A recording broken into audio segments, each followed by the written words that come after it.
அனைவருக்கும் வணக்கம். இந்த காணொலியில் நம்ம என்ன பார்க்க போகிறோம் அப்படின்னா, ஐம்பெருங்காப்பியங்கள், ஐஞ்சிறுகாப்பியங்கள் அதை பற்றி தான் இந்த காணொலியில் பார்க்க போகிறோம். இப்போ ஐம்பெருங்காப்பியங்கள் என்னென்னா சிலப்பதிகாரம், மணிமேகலை, சீவகசிந்தாமணி, வளையாபதி, குண்டலகேசி. இதுதான் ஐம்பெருங்காப்பியங்கள். இப்போ சிலப்பதிகாரத்தை இயற்றினவர் இளங்கோவடிகள். அதில் 3 காண்டங்கள் இருக்குது. புகார் காண்டம், மதுரை காண்டம், வஞ்சி காண்டம். 30 கதைகள் இருக்குது. 30 கதைகள் இருக்குது.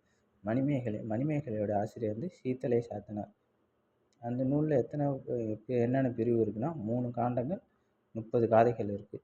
சீவக சிந்தாமணி இதோட ஆசிரியர் திருத்தக்க தேவர்.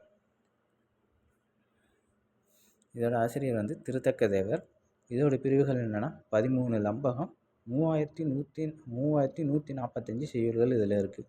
வளையாபதி இதோட ஆசிரியர் பேர் இது வரைக்கும் கண்டுபிடிக்கப்படவில்லை, அதனால் தெரியலை. இதில் எத்தனை பாடல்கள் இருக்குது அப்படின்னு பார்த்தீங்கன்னா 72 செய்யுள்கள் இருக்குது. இப்போ குண்டலகேசியோட ஆசிரியர் நாதகுத்தனார். இதோட பாடல்கள் எண்ணிக்கை நமக்கு தெரியலை சரியா.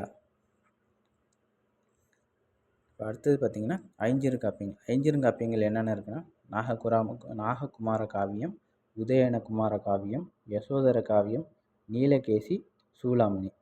இப்போ நாககுமார காவியம் இதோட ஆசிரியர் பேர் நமக்கு தெரியலை.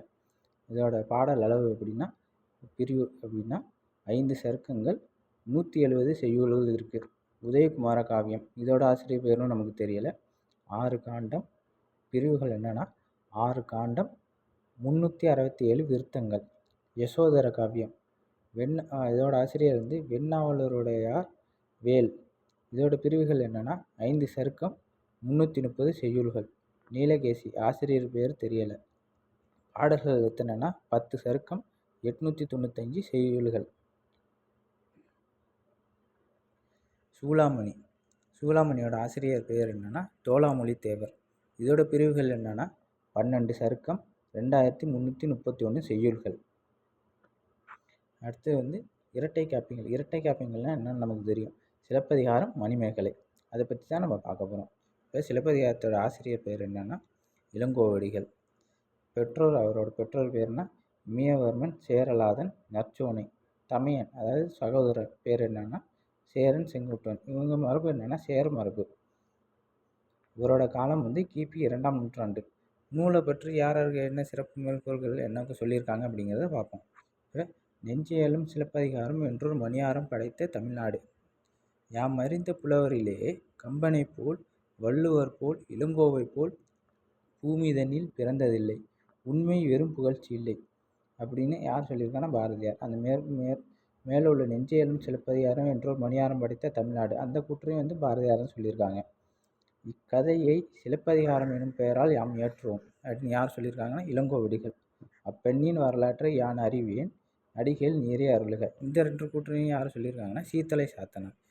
இப்போ சிலப்பதிகாரத்தோட வேறு பெயர்கள் என்ன, அதாவது சிறப்பு பெயர்கள் என்ன அப்படின்னா முதல் காப்பியம், முத்தமிழ் காப்பியம், குடிமக்கள் காப்பியம், மூவேந்தர் காப்பியம், உரையிடையிட்ட பாட்டுடை செய்யுள், பொதுமை காப்பியம், ஒற்றுமை காப்பியம், வரலாற்று காப்பியம். இதுதான் சிலப்பதிகாரத்தோட சிறப்பு பெயர்கள், அதாவது அடைமொழி பெயர்கள்.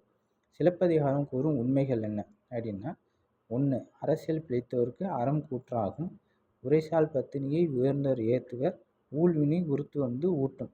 இதுதான் சிலப்பதிகாரம் கூறும் 3 உண்மைகள். அடுத்தது மணிமேகலையில் பார்த்தீங்கன்னா மணிமேகலை இந்த நூலோட ஆசிரியர் யாருன்னா சீத்தலை சாத்தனார். இவரோட காலம் பார்த்தீங்கன்னா கிபி 2ஆம் நூற்றாண்டு. இவரோட சமகால புலவர் யாருன்னா இளங்கோவடிகளும் இவரும் நண்பர். ஆசிரியரின் சிறப்பு பெயர்கள் என்னன்னா தண்டமில் ஆசான், நன்னூர் புலவன். நூலின் சிறப்பு பெயர்கள் என்னன்னா மணிமேகலை துறவு, புரட்சி காப்பியம். 10 வகை தீவினைகள்.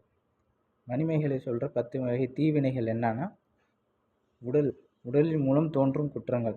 அது என்னன்னா கொலை, களவு, முறை தவறிய காமம். இப்போ சொல் அப்படிங்கிறது என்னன்னா உள்ளத்தில், அதாவது நம்ம எப்படி சொல்கிறது, சொல்லில் சொல்லும் குற்றங்கள் அப்படின்னா பொய், புறம் பேசுதல், கடுஞ்சொல், பயனற்ற சொல். இதுதான் சொல்லின் மூலம் தோன்றும் குற்றங்கள். அடுத்தது மனம் அப்படின்னா உள்ளத்தின் மூலம் தோன்றும் குற்றங்கள் என்னன்னா வெகுளி, அதாவது வெறுப்பு, பேராசை, அறியாமை, மயக்கம். இதுதான் மணிமேகலை சொல்கிற 10 வகை குற்றங்கள். இந்த காணொலியில் உங்களுக்கு ஏதாவது சந்தேகம் இருந்தால் கமெண்ட் செக்ஷனில் வந்து கமெண்ட் பண்ணுங்கள். மறக்காமல் நம்ம சேனலை சப்ஸ்கிரைப் பண்ணுங்கள். நன்றி, வணக்கம்.